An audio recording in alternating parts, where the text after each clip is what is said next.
cut my life into pieces. This is my last resort. And did I over? She tried to lick my butt. You call me a cheater, bitch. Oh my. Shut up, man. Shut the up.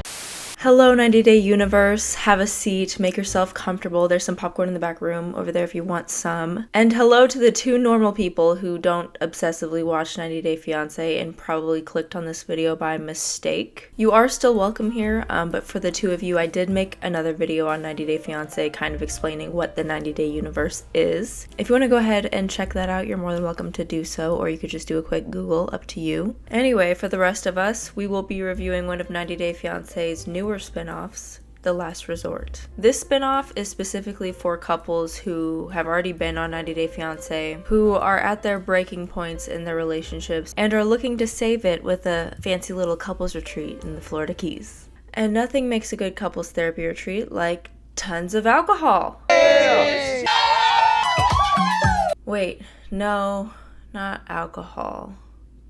Strip clubs. Hello, ladies. No, not strip clubs. What am I thinking of? More alcohol and texting strippers behind your wife's back. Alright, so we're going to a strip club. I'm gonna text these strippers. Yeah, that's it. To call this a couples therapy retreat is a bit laughable, but they do have therapists on site, so I guess technically they can call it that. Keep in mind, I'm reviewing an entire show in one YouTube video, so this might be a longer video, and I'm gonna cut out some things that aren't really that significant, in my opinion. This video is long enough, so I'm gonna keep this quick. I have a fucking hair going across my forehead in like the first 8 minutes of this video. So if you could just do me a favor and ignore that, that'd be great. I know it's there. I didn't notice it when I was recording, and now I see it and I'm like, God damn it, you fucking. So yes, I look silly. Back to the video.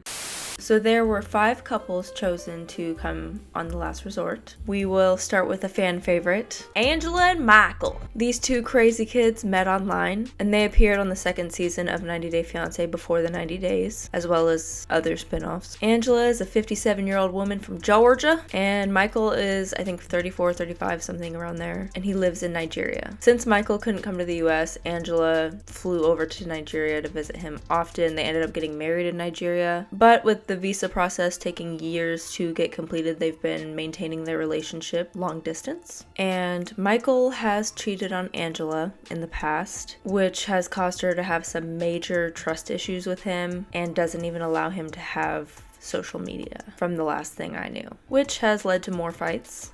I'm out. She's taking your car apart. But I will say, Angela is no saint. She has shown us as an audience how abusive she can be towards Michael. So they're here to work on repairing their marriage and regaining each other's trust. Except Michael still can't come to the United States, so I present to you Michael on a stick. They just put him on an iPad and said, here you go. Next we have Ed and Liz. These two met on 90 Day Fiancé The Single Life, which, if I'm being honest, I did not watch. But they did appear on 90 Day Fiancé before the 90 days, I think, so I am kind of familiar with Ed and Liz. And their relationship dynamic is probably one of the most toxic that I've seen on the show. Not the most toxic, but one of the most toxic. They initially moved in together in San Diego, where they both live, and they got engaged, but they've also broken up around like 12 times or something. I don't know, I stopped counting. Most of the abuse comes from the little Mucinex gremlin. And look, I'm not just saying that because of the similar resemblance, but he is an abusive,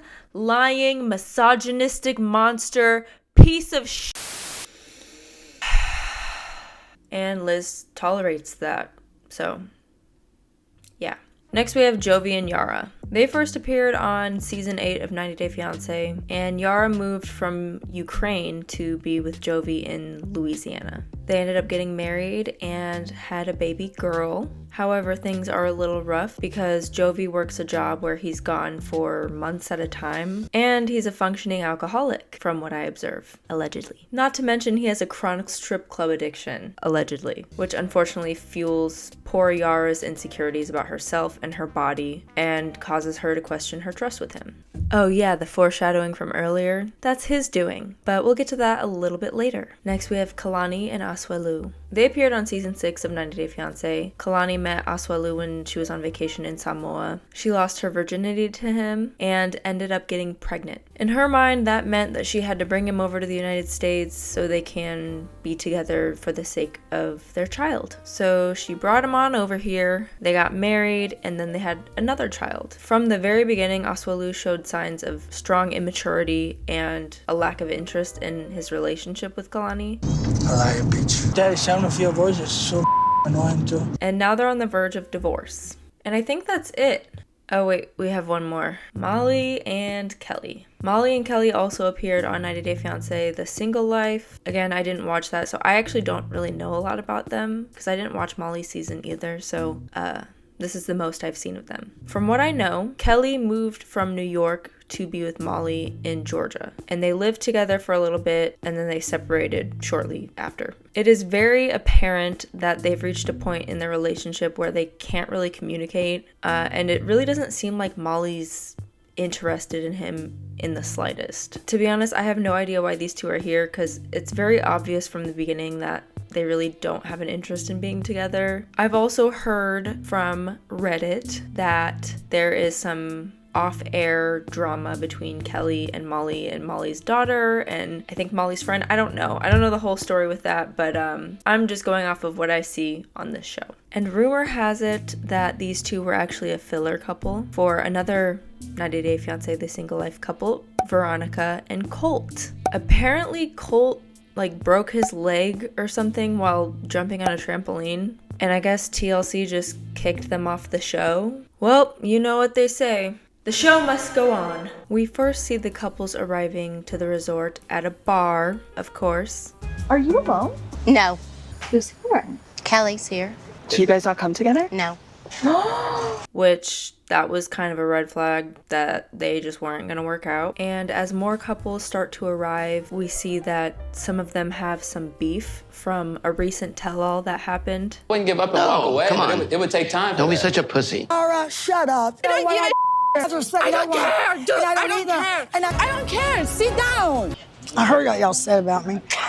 I do want to apologize. I will apologize to you as well. My behavior, I'm so sorry. But they just cheers to new beginnings, and it's like nothing ever happened. After some drinks, they all sit down to have their first group therapy session together, and we get to meet the therapist. And I never realized you were supposed to drink before attending a therapy session. Maybe that's why my progress is taking longer than I thought it would. I need to get tipsy before going to therapy. Got it. The therapists point out that Molly and Kelly aren't even sitting together, so they rearrange everyone and make them sit next to each other.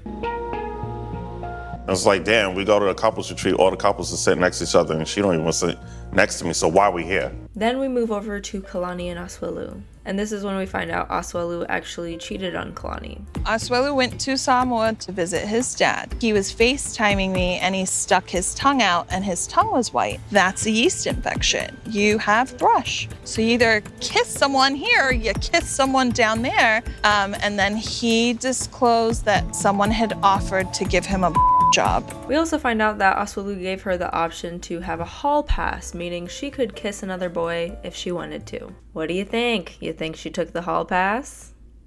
I did take the hall pass. I wish I had your guts. Turns out the kiss led to some other things, if you know what I'm talking about. And she's actually been keeping in contact with hall pass guy, so that's a little situation there. And before you get all boo-hoo, two wrongs don't make a right, Kalani shouldn't do that. Just wait, okay? I begged you to not do it, so now we're here. The next day, the therapist set up an activity for all the couples to complete. Basically, it's like a little obstacle course to practice their communication skills with each other. But of course, they take it as a competition thing to see who can do it the fastest. And in true Ed fashion, he cheated by peeking through the blindfold. I think he can see. You know you're not listening to anything I'm saying? Ed, you a mother trip. So that's cheating, huh? Yeah. But even then, he didn't win because Angela and Jovi ended up winning. Cheaters never win, mother. Angela got to pick who she did the obstacle course with since Michael isn't physically there. So the couple that isn't even dating won the obstacle course. Then little Ed gets upset. That's bull. Ed, let it go. You called me a cheater, bitch. Ed turned around and called me a bitch. Very annoying and immature. Afterwards, they all sit down together for another group therapy session, and they make Molly and Kelly hug because they actually did a decent job at the challenge. As you can tell, she's really enjoying the hug. And then they move over to Jovi and Yara, and in their previous episode, I don't remember what 90 Day Fiancé they appeared on, but Jovi was pressing Yara about having a second child, and she was like, no, I don't want one right now, no. Also, you make me feel like shit, why would I want to have another child with you? So she tells Jovi that she's been taking birth control, and she didn't tell him because quite frankly, it is none of his business, and she doesn't want to be pregnant, so I don't see a problem. She should do whatever she wants with her body. Period. We move over to Kalani and Oswalu, and she offers to block the hall pass guy while they are here so they can focus on their marriage. I was really excited to hear that. Later that evening, we see Liz and Ed getting into the hot tub. You're out of control. You can't do that here. That's too much. Even if it was blurred out, I didn't need to see that. TLC, why would you do that? To my eyes. But no need to worry, Angela shows up, and... Oh my. Well, since you did that, how about that? After all the hot dogs and coconuts are finally put away, Kelly and Molly join them, and it all goes downhill from here. In a mini jacuzzi with Ed. Oh, yeah. Ed, do what you did to me. Let's not, actually. Let's keep the hot dogs and coconuts put away. Ed was naked in the tub. I was like, oh, God. And I'm in the water. Oh, God. Ugh. How is it seeing each other after a couple months? I mean, I just want to tell you guys that I love you. Very extremely annoying when Ed interrupts everyone. And this is an ongoing pattern from Ed from all of the 90-day episodes that he's appeared on. He is thirsty for attention 24/7, 365, all the time. I feel like... Yeah, but can I say something though, too? Ed, you know that you like to take over all the conversations. You like to... No. No. And you just cut me off as I'm talking to you about it. Angela, for some reason, sticks up for Ed. He does this for, and I talked to him privately. Listen, I know. I really don't deserve to be, attacked by Kelly. And I think it is what he deserves. Foreshadowing. You understand why I called you a bitch? Explain this to me, and then that's going to be the last time you're going to do that. You think I'm afraid of anybody? I'm a young cunt. Come at me, and I'll take you down. You're going to roll and do cartwheels. I don't know what he's talking about. Just picture this. Little Mucinex Ed versus New York cop Kelly. Call me a cheater. It was a I knew it. Full statement right there. It's like, and I gave him up. Just shut the up. Shut the up. And then Ed calls Kelly a bitch again. You jumped on me, bitch. And so Molly and Kelly leave. And for the first time, we see Molly and Kelly are getting along and walking together, and they're laughing together. He's gonna stop, drop, and roll like a bowling ball. While roasting Ed, bonding. We fight, but I ain't going to let nobody disrespect you. I don't agree with that. You know I have your back, but you say I don't have your back. You don't really want to do things. You're totally complacent. Molly. That's the point you're not Shh, getting. Molly, why are we here? Well, so much for that. Back at the hot tub, Liz decides to leave. I mean, I got water splashed in my face. Like, I need to defend my man. I get it. And then you admit to cheating. Like, we all gotta own up to our own. And Angela's cool, calm, and collected for a good 2 minutes. And then all it takes was Liz telling her that she talks over everybody. And that just flipped a switch. Oh, bitch, don't go there, mother. So Angela gets out of the hot tub, follows her. When Liz is calmly just saying, like, I'm just not in the mood to deal with all of this. I want to go to bed. Do not. I'm being very calm. Listen. And Ed is just in the background watching. Don't ever talk to me like that again. The only one who's mad right now is you. No, bitch. When did I over talk to you? So Angela's in her face, actually like right in her face, yelling, saying, when did I overtalk you? As she's overtalking Liz in this moment. When did I over talk you?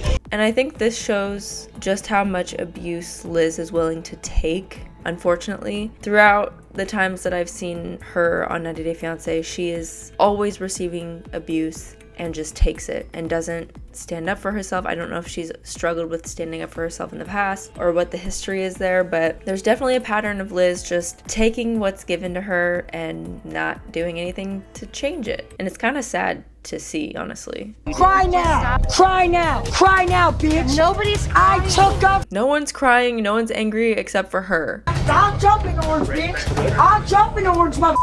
Whatever that means.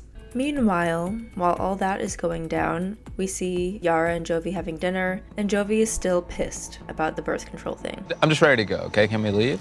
Yeah, we can. And as they get up to leave, we see Jovi in his natural habitat, and he grabs the whole bottle of champagne. And he doesn't go back to the hotel room with Yara, instead he wanders off on his own. Going for a walk. Sure, that'll turn out good. Back to Ed, Liz, and Angela. I'll jump in orange, bitch! Never talked over that mother. We see this confessional from Angela while she's still in this state of mind, and I splashed him and it got in her eye. I was saving her man when she should have been saving. is she okay? And we start to see Ed being Ed. You don't defend me, and I came clean today. Liz, you got what you deserved. That's what you got. One thing that the men like to do in this show, well, the men and Molly, is gaslight their partner. I wonder how this whole thing would have played out if alcohol wasn't involved. Guess we'll never know. So the next morning we see Jovi and Yara are having a fight. And we find out that Jovi was out drinking all night and met up with Angela at the bar. You and Angela best friends now? Or what? And apparently they came into the room at 2 in the morning and tried to wake Yara up and on the bed and just trying to get her to come party with them while she was sound asleep. So rightfully so, she is frustrated and he tries to fire it back on her. And you choosing to go out and get drunk with Angela than spending time with me. You're choosing to lie to me and hide from me, so what do you want in return? His reasoning is, you lied to me about birth control so I can treat you like shit. Gaslighting number 2. Well, that's disrespectful. Okay, you disrespected me and you got it back last time. Jovi, I did wrong and I mean it, but this is not right. Jovi just seems like he does not give any shits about how Yara feels. And you can see how clearly upset she is. Go to rehab. Go do something to yourself. You have a problem. And I'm sorry, but yeah, I'm so freaking hurt right now. This was kind of hard to watch, honestly, just because if you've been in an emotionally abusive relationship before, it's like, oh, it's a little triggering. Now, it wouldn't be a TLC show if sex wasn't involved. So they bring in a sex therapist to help them regain their spark in the bedroom. I have a question. What's your question? Where do babies come from? And no one laughs because it's not funny. So they talk about their sex lives. The therapist gives them some homework. We're really not going to get into that because honestly, I don't care about people's sex lives, okay? I watch this stuff for the drama, not the sex. So we're just going to fast forward a little bit. And as you may have noticed, Angela and Michael on a stick were not there. They get their own private session because Michael isn't there. So during their session, the sex therapist gives Angela a Bluetooth-operated vibrator that Michael can control through his phone. And that's as much as I will say. Ready to get my groove on. Later, Kelly and Molly have their own private therapy session because it's very obvious that they aren't connecting. I can't be with a person that don't love me back and treats me like this. And when you hear somebody tell you you never loved me. Don't you see the progress? There's progress. There's not much progress. The therapist suggests that they go on a date, and the one rule is that they can't talk about their problems. So they go coconut bowling, and it actually goes well. All right, don't mess up. For like 5 minutes. God dang it. And then they discuss their homework assigned to them from the sex therapist, and their homework was actually to talk about what turns them on and what turns them off. So they start talking about their homework, and... You're boring. Wow. Girl, leave this man alone. He is trying. Can y'all give me a second? Yeah. The next day, we see Ed and Liz are getting along again, and they're at the beach. Don't let me float away to Cuba. Anyway, fast forward, and Ed is actually getting ready to have a past life regression therapy session.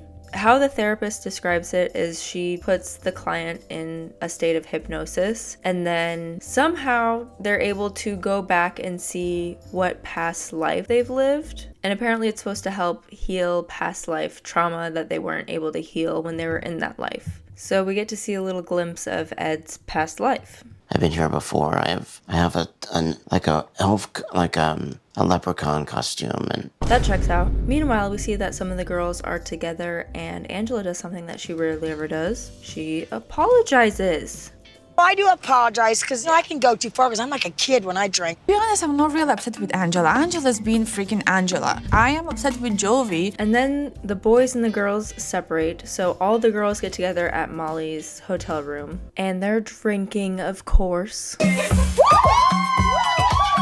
And then, of course, there's still some tension between Liz and Angela because they haven't really spoken since the incident that happened at the hot tub. There's awkward tension right there in the middle. And this is what I'm talking about when I say Liz just doesn't know how to stand up for herself. That altercation has really helped Ed and I realizing how much that I don't have his back. That is absolutely ridiculous. The way Angela was behaving towards her was so out of pocket. Angela should be the one apologizing, yet Liz is saying thank you for doing that because this made me realize I didn't have Ed's back, when she does. But she doesn't have to stick up for him when he doesn't need to be stuck up for. He called Kelly a bitch. What the fuck is she supposed to do? Whatever. So they hug, kiss, make up, whatever. So moving on over to the boys, I believe it is just Jovi, Kelly, and Oswaloo. Of course, they're at a bar off the resort. I think Ed is doing his past life thing, so. I was small. I was like a dwarf. I would spin. That's why he's not there. And it wouldn't be a Yara and Jovi episode without Jovi bringing up the strip club. I know a couple of strippers that worked in Key West. They used to work in New Orleans. And he proceeds to tell them that he actually knows a stripper there that he used to kind of have a thing with. They went on vacation for 2 weeks together and he's slept with her, and he's like, yeah, I'm thinking I'm gonna text her during this couples therapy retreat that we're on. I'm gonna message her and see what night she's working. I don't think a man has ever disgusted me more than Jovi does. The thumbsucker's teeth, the weird obsession with strippers, the alcoholism, the gaslighting. He always looks greasy. Does this man shower? I thought Ed was pretty disgusting, but Jovi really takes the cake. And he's sitting here saying that he feels bad for Oswaloo. For what reason? I don't know. Because he cheated on his wife? So he deserves a night out at the strip club? Because he cheated? I feel really bad for Oswaloo, you know. Even though Oswaloo's the one who messed up, I feel like Oswaloo deserves a good night out. That must be shithead boy math, because I don't understand the logic. Anyway, the next morning, they're all having breakfast together, including Michael on a stick. And I don't know why, but they started talking about licking buttholes. And we find out some information that I did not ever want to know. I told Michael to let me lick his butt, he won't. But worse than that, we have Ed. I have tossed salad, and I love having my salad tossed. Who demonstrates how he licks butthole on a flower. That poor, poor flower. And Oswaloo throws up, naturally. So what a great start to the morning. Later on, they have a Kama Sutra therapy session, which to my knowledge explores like each other's bodies and what they like and what they don't like. And this puts Molly and Kelly in an awkward situation because they barely even want to talk to each other, let alone touch each other. So they just kind of have a conversation about their relationship, and Molly says this. You're not in love with me, and I'm not in love with you. And it must be the first time Kelly is hearing her say that, because that really upsets him to the point where he just has to leave, which I don't blame him. I gotta go. What? I can't do this. What's happening? Later on that night, Kalani and Oswaloo have their own private session again to try to work on the trust issues Kalani has with him after he's cheated. And then we find out that Oswaloo has not only cheated once, but the entire duration of their relationship. I'm just a bad guy. And this is something that she's never came clean about on the show before, because she wanted to protect his image and she wanted them to be together for their kids, but this was honestly heartbreaking. What happened in the beginning? Since the beginning of Oswaloo and my relationship, he's cheated the whole time. And you just look at Oswaloo's face, it's just soulless. Not a single thought going through that head. Ugh. And even later that night, they all get drunk together again. And Kelly gives them the scoop on what happened during the Kama Sutra therapy. And she's like, I'm not in love with you. It's bad when Ed is even trying to give me advice. Ed. Oswaloo and Kalani show up, and Oswaloo brings Kelly a robe. And why does he tie it like that? And then Molly shows up, and Kelly is super excited that she's there. Why are you here? Just go back to your room. When they're done playing volleyball, they all take a bonding shot together. Because this is couples therapy, where we get drunk every day and sort of talk about our problems and create more problems. And then Oswaloo is getting a little too intimate with the fruit for my comfortability, and then he gets naked. Shortly after that, the group confronts Molly and Kelly once again, and they break out into an argument. I've got no fight left. You can't own up what you said.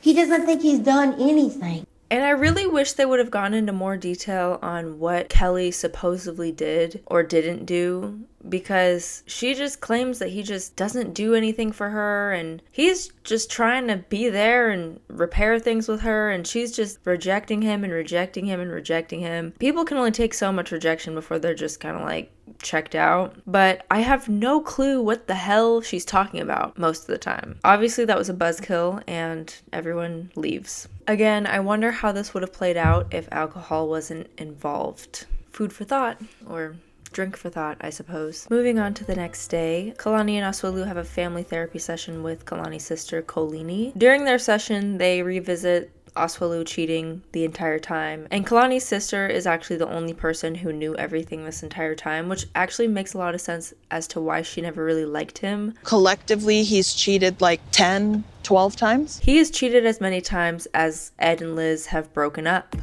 I feel like she deserves better than me. I've seen him put in effort, but it's always after he does something. And now it's different because now he knows how much it hurts, which is almost offensive. I suspect that Oswaloo has a sexual addiction or a sexual compulsion. Which would make sense because girl after girl after girl, it's like, you know, that's an issue. Just don't be married. If that's what you want to do, don't be married. Simple.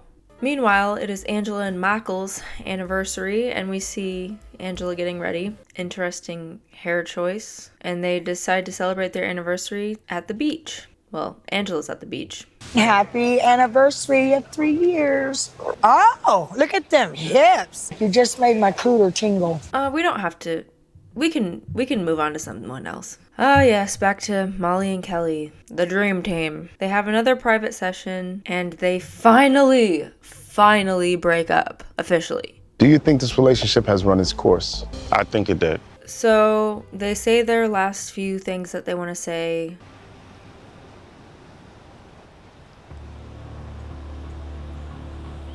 And then Kelly packs up his stuff and decides that he's going to leave, because what's the point of staying there if they're not going to be together, you know? Molly comes into his room, like, put some salt in the wound, why don't you? Hey, Hey, you okay? I will be. You all right? I got no choice but to be. So she offers to walk him to the car for some reason, and then they say their goodbyes and Kelly leaves. While all that was going down, Ed and Liz actually went off the resort to go to like an aquarium or something, but they have this conversation. All the guys, they want to go to a strip club. They said you're not allowed to tell anybody, but I'm not going to get in trouble with you, so I'm not going. Are we really working on our right now?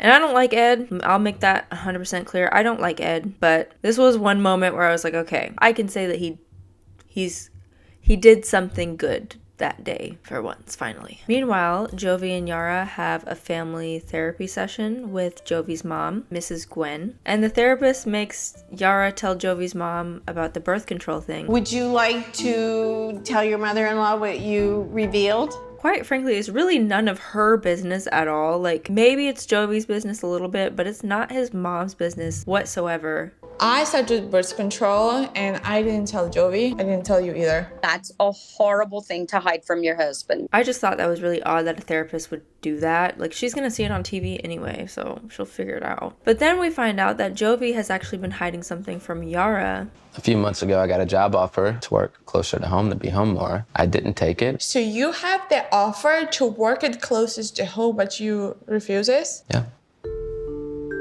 And this is another reason for me to not like Jovi. She has been begging him to be home more often to help her take care of their daughter. It might even be an incentive to make her want to have another child with him. But he then shows his true colors once again, that he would rather work his job where he's gone for months at a time. Which I get it. If you like your job, you like your job, whatever. But the fact that he didn't tell her about it makes me wonder if he lives a double life at his job. Because his obsession with strip clubs, his addiction to alcohol, and the fact that he doesn't respect his wife's feelings at all makes me think that he likes being gone for months at a time so he can go and be a playboy on the side. That is my speculation. Allegedly. And I hope that's not happening because Yara deserves so much better, but then again, if it is happening, she might leave him, so I hope she leaves him. The next day, we see Molly packing up her stuff, and it's about time. Bye! She just got on my nerves. I don't know if she's always like this in every single show, but I want somebody who's into me and pours into me and does for me. So it sounds like she just wants to date herself, is what I'm hearing. Moving over to Kalani and Kolini, we find out that Kalani actually left the resort the night before. Asuela's been freaking out all morning. Last night, my sister went off the property and spent the night somewhere else. The girls decide to go off the resort for a girls' day. So remember how I said that I was gonna block that guy? Mm-hmm. I did. And Kalani explains everything. He's cheated on me the whole time. I would have done cut his penis off. Once I saw him looking at his phone and deleting messages. It was a trigger. Yeah, I don't want to live my whole life thinking I'm getting cheated on. So once he did that, then I was like, all right. So then I unblocked him. He texted me to come see him, and I spent the night there. So when the girls get together, Angela orders her special drink. I have a drink no one knows that I created called the Michael. I call it a Michael because the color looks horrible, like but it tastes so sweet. And that's how I look at Michael. Hey, that sounds kind of racist. I don't know what she was going for when she said that, but it's giving racist. So while the girls are having their girls' day, the boys are having their boys' day or night. And they go out to a bar off the resort. And Ed tells Jovi that he told Liz about the strip club because he's not trying to have problems with her. And of course, Jovi gets pouty and upset. Oh, he wants to be honest with his partner. He just turns around and stabs me in the back. So Jovi makes Ed call Liz and ask for permission if he can go. Will you give Ed permission to come to the strip club with us tonight? Don't tell the girls. And all of the girls heard him, and Yara is sitting right there. I'm not gonna hold anything against you. Yeah! And then Jovi decides to text some strippers, and one of them being his ex that he took to Jamaica. I haven't spoken to her in a long time, but I figured I would reach out. So they go to the strip club, and Asuelu looks like, for lack of better words, a kid in a candy store. Wow, I want to touch it. He's looking at these women like he's never seen a naked woman before when he's at least seen 12. Well, 13, counting his wife. And then we see this confessional from Jovi. Going to strip clubs has been kind of a constant, I would say. I was 16, then I would just sneak into the club. 16 years old, a child. Yeah. Then they decide to call Michael, and Michael's like, hey, no, you're not fucking me over. And then they call him again, and he hangs up again. And they think it's a good idea to get Asuelu a lap dance because he's never been to a strip club before, because he's just been too busy cheating on his wife. I'm a Christian, so I feel like this is hell. Who knew the hell is so much fun? So he gets a lap dance. Oh, get it, Asuelu! This is what working on your marriage looks like, ladies and gentlemen. Couples therapy retreat. So while the girls are still drinking and sitting by the pool, Michael calls Angela to tell her what's going on. And of course, she gets mad at him. You seen the girls? I got the call. I ended the call. Called it. Michael, you know what? You know he's in a strip club, right? Now, okay, good night. No.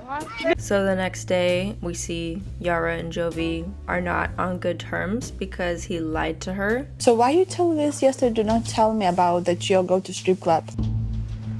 I didn't say that. Don't tell the girls. He gaslights her, tells her that it's not a big deal, that he didn't do anything, and he calls himself an angel. If you would have seen Asuelu and Ed and what they were doing in the strip club, you would understand. Like, I'm a angel. However, it was his idea to go there. You have a beautiful wife and you obsessed with a stupid strip club. I knew Yara would find out about the strip club, but now I feel like she's just taking her insecurities out on me. And why would you lie to me? I have a headache. Stop Shut it. up, please. Stop it, Joey. I'm with this. It's too early.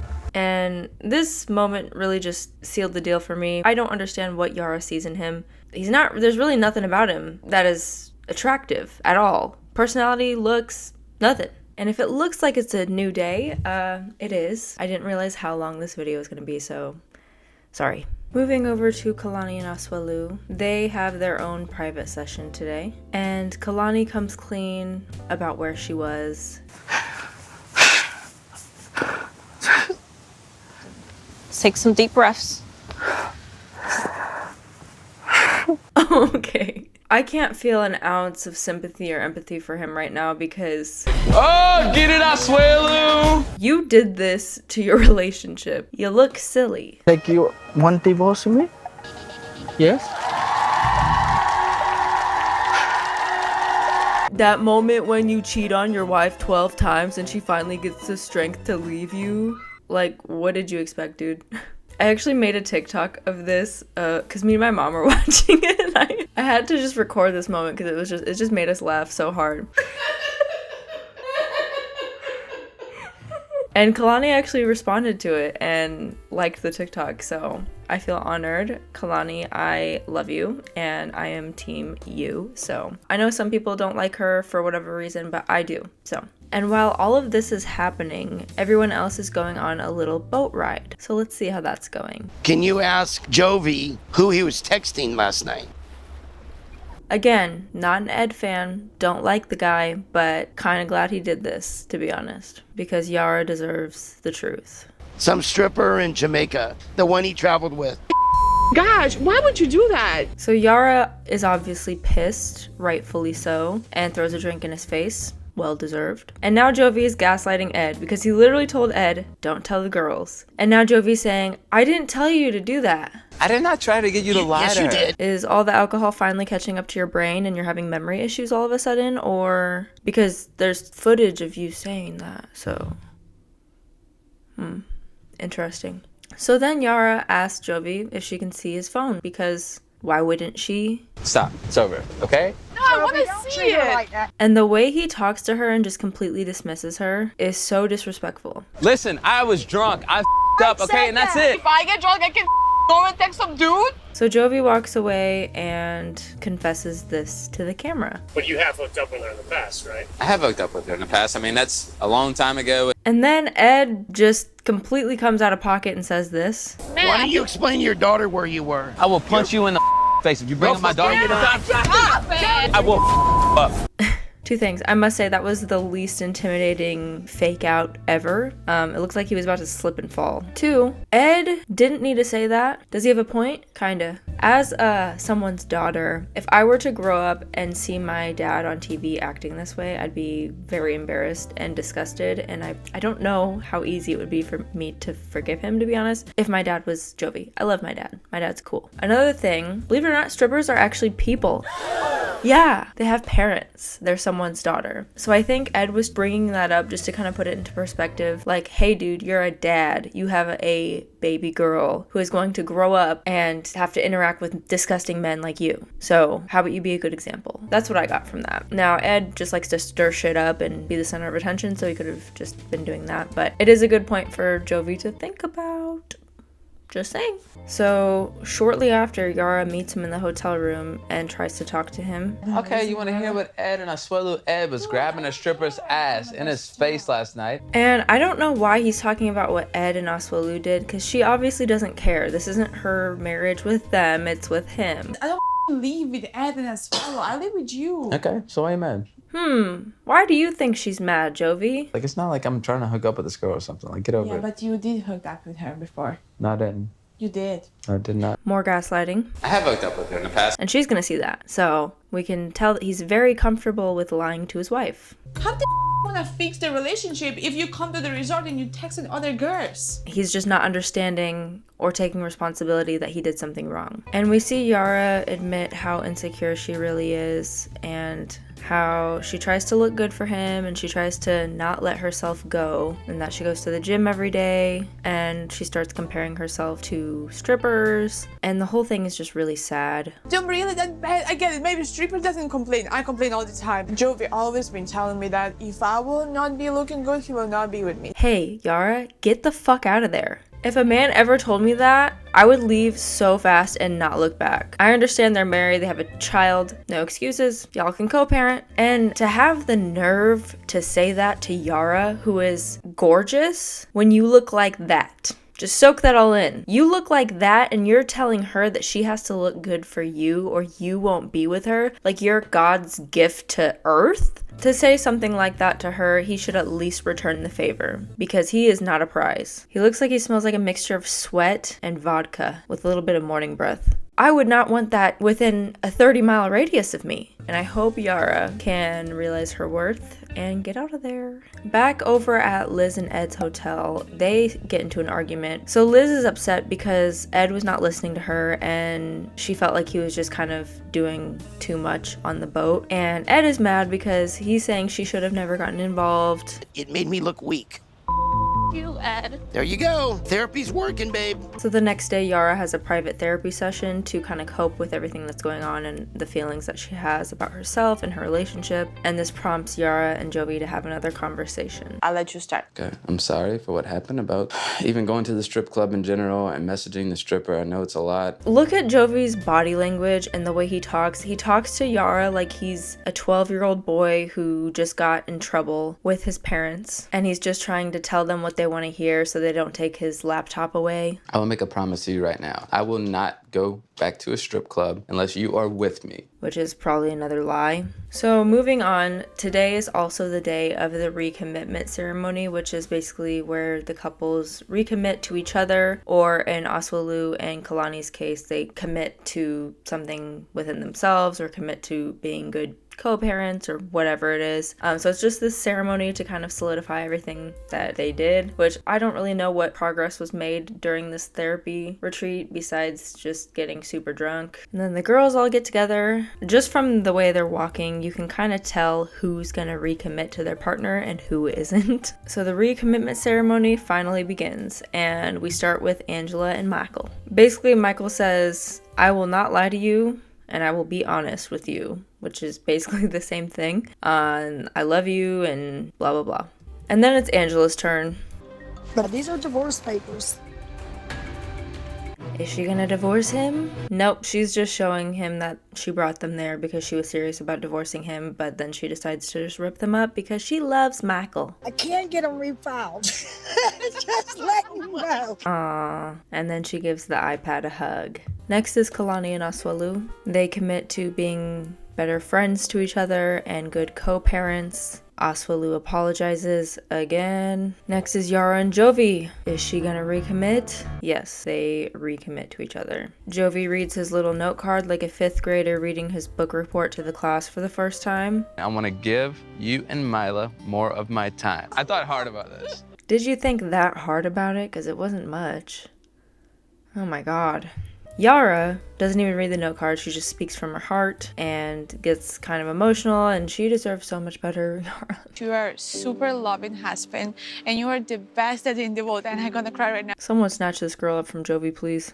Next is Ed and Liz. Ed starts off strong by making it about himself yet again. I want you to know how truly lucky you are to have found such a beautiful catch. No one laughs because it's not funny. Then he proceeds to blurt out a bunch of bullshit and then proposes. And Liz is like, "Hey, can I answer you after I speak?" And then Ed does this. Oh, I screwed that up.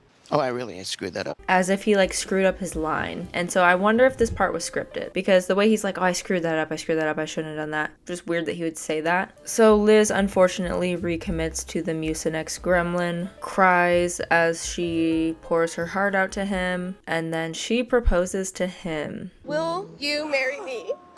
How did you get that? And then as they're finishing up, Liz says this. No, 14th breakup. So they have broken up 13 times. Cool. The recommitment ceremony is over, and of course they have to celebrate with more drinking, right? So they all raise a glass and cheers, and oh my god, Jovi, why is your wine glass that full? Then Ed and Jovi become besties again, and Jovi kisses him on the cheek.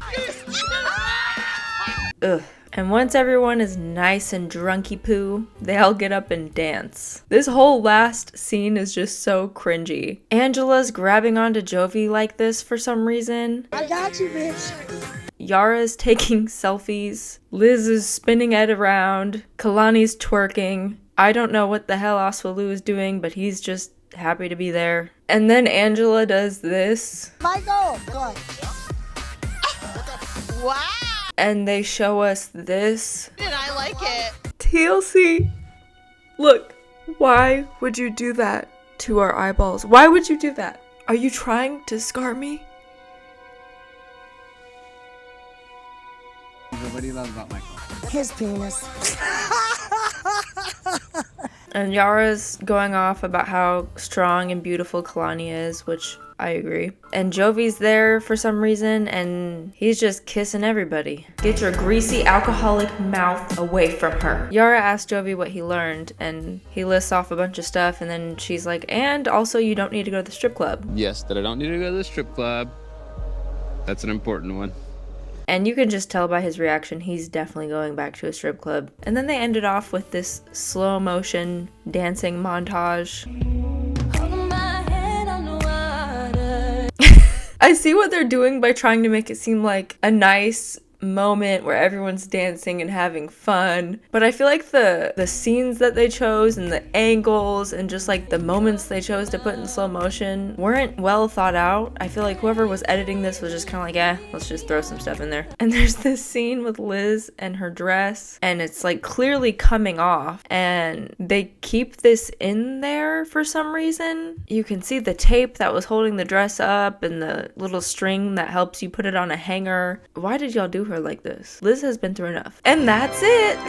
So what did we learn from this couple's therapy retreat? We learned alcohol is a big factor. Strip clubs are important. Lie to your significant other. Ed is a leprechaun and Jovi is human garbage. Do with that information what you will. I don't know how I feel about The Last Resort. I think it was a good idea, a good concept. I think if they're gonna do this again in the future, they should just not allow alcohol to be involved. And if it is, maybe not every day. Obviously, I don't know how many days they actually drink because this is just a show. It's all condensed into a season for us to view and be entertained by. But as a viewer, as someone who has gone to therapy, I just didn't really see the value in this for the couples. I feel like the therapy sessions were few and far in between. I don't know that saying. There weren't a lot, okay? I don't know. I'm not a couples therapist. I'm not perfect. Obviously, I'm not perfect in my own relationship. Everyone has their own problems that they need to work on. I didn't include everything because this is already a really long video. It literally took me 2 days to film. So yeah. Let me know what your thoughts were if you watched this season or if you just watched it through my video. Let me know your thoughts. And if you enjoyed this video, let me know. My name is Maddie, sometimes Maddie the Baddie, always known as your new favorite YouTuber. And I'm gonna go cleanse my brain of literally anything other than 90 Day Fiancé because I've had enough. And hopefully I will see you in my next video. Bye! Stop jumping, orange bitch! I'm jumping, orange mother.